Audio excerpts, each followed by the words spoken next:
ketika Anda berbohong atau memberikan keterangan palsu, maka diancam pidana 9 tahun ya.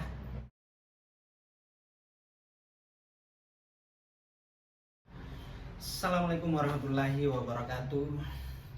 Jumpa lagi dengan saya di channel YouTube Islam Lau. Teman-teman, bagaimana kabarnya semua? Semoga yang menyaksikan video ini selalu dalam lindungan Tuhan Yang Maha Kuasa, dalam kondisi sehat selalu, amin. Baik teman-teman, pada kesempatan ini saya akan membahas tentang saksi ya. Apa itu saksi? Apa itu keterangan saksi, dan apa akibat hukum apabila memberikan keterangan palsu di muka pengadilan. Oke, baik teman-teman.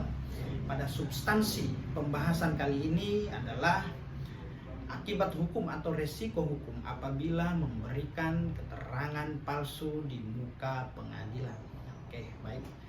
Teman-teman, penting untuk kita ketahui bahwa sudah banyak orang yang terjerat hukum karena telah memberikan keterangan palsu di muka pengadilan atau di hadapan persidangan ya. Memberikan keterangan palsu, teman-teman. Dia berbohong ya. Dia berbohong. Nah, jadi seperti yang saya sampaikan tadi bahwa antara saksi, keterangan saksi itu dua hal yang berbeda namun saling keterkaitan ya. Apa itu saksi ya?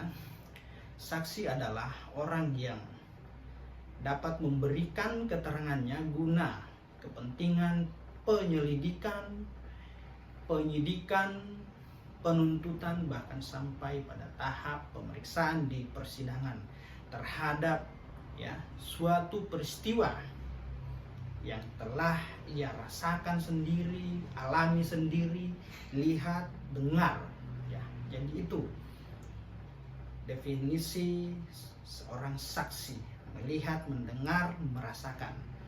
Lalu kemudian apa itu keterangan saksi? Jadi gini, keterangan saksi adalah alat bukti.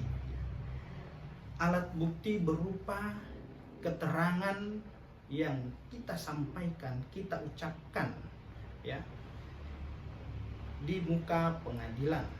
Jadi menurut ketentuan pasal 184 Kitab Undang-Undang Hukum Acara Pidana atau KUHAP ya, pada ayat 1 di situ menyebutkan bahwa alat bukti yang sah adalah salah satunya keterangan saksi.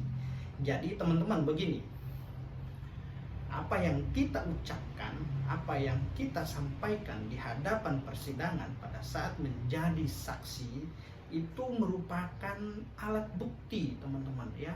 Jadi sangat hati-hati pada saat memberikan keterangan di hadapan persidangan, karena setiap keterangan yang dapat atau kita sampaikan ya itu dijadikan sebagai alat bukti berdasarkan ketentuan pasal 184 KUHAP ayat 1 ya. Jadi jangan sampai bercerita terkait suatu peristiwa yang saudara atau teman-teman tidak alami, lihat, rasakan, atau istilahnya berbohong. Nah, itu namanya keterangan palsu ya teman-teman. Jadi kualifikasi daripada seorang saksi adalah orang yang merasakan sendiri, mengalami sendiri, melihat, mendengar terkait suatu atau adanya suatu peristiwa, baik itu tindak pidana ataupun hal-hal yang lain ya. Jadi itu kualifikasi seorang saksi ya. Jadi dia melihat, mendengar, merasakan, mengalami sendiri, tidak mendengar dari cerita orang lain ya. Tidak mendengar, jadi dia melihat sendiri ya. Itu kualifikasi sebagai saksi. Nah teman-teman, dalam hal saksi yang hendak memberikan keterangannya di pengadilan atau di muka persidangan, maka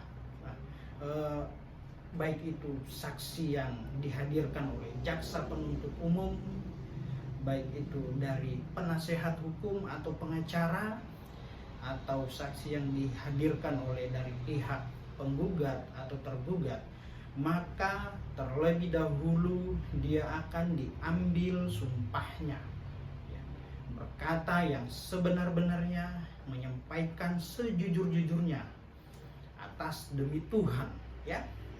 Jadi ketika memberikan keterangan di hadapan persidangan, maka sampaikan yang sebenar-benarnya. Karena sahabat teman-teman disumpah loh, diambil sumpahnya untuk menyampaikan yang sebenar-benarnya. Jangan berbohong, ya. Karena ada resiko hukum apabila kita memberikan keterangan palsu atau menyampaikan hal yang tidak sebenarnya di hadapan persidangan. Nah, itu ya teman-teman. Jadi ada akibat hukumnya apabila memberikan keterangan palsu di muka persidangan atau berbohong. Menurut ketentuan pasal 242 ayat 1 Kitab Undang-Undang Hukum Pidana atau biasa disebut dengan KUHP, ya. Di situ ada ancaman pidananya 9 tahun, ya. Saya bacakan ya teman-teman, pada pasal 242 mengenai sumpah palsu atau keterangan palsu. Ini saya bacakan. Pasal 242 ayat 1.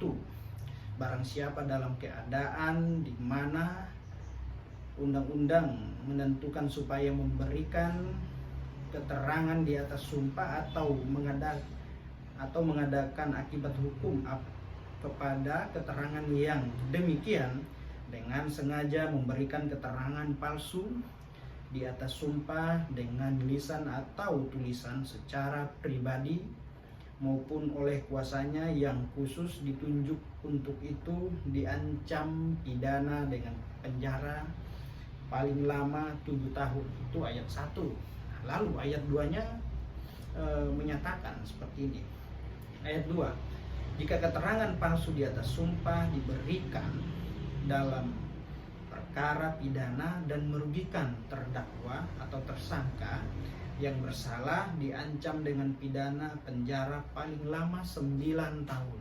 Wow, 9 tahun teman-teman.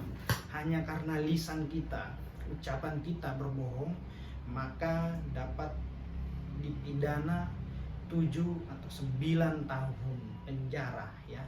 Jadi itu teman-teman, pada saat memberikan keterangan di hadapan persidangan di muka majelis hakim, ya, ketika bertindak sebagai saksi, maka sampaikan dengan sejujur-jujurnya. Kalau menyampaikan keterangan palsu, maka dipidana 9 tahun penjara. Oke teman-teman, semoga informasi ini bermanfaat untuk kita semua, ya, menjadi referensi hukum, menambah khazanah keilmuan pada bidang hukum teman-teman semua. Jangan lupa like, share, dan subscribe channel ini. Oke, demikian. Assalamualaikum warahmatullahi wabarakatuh.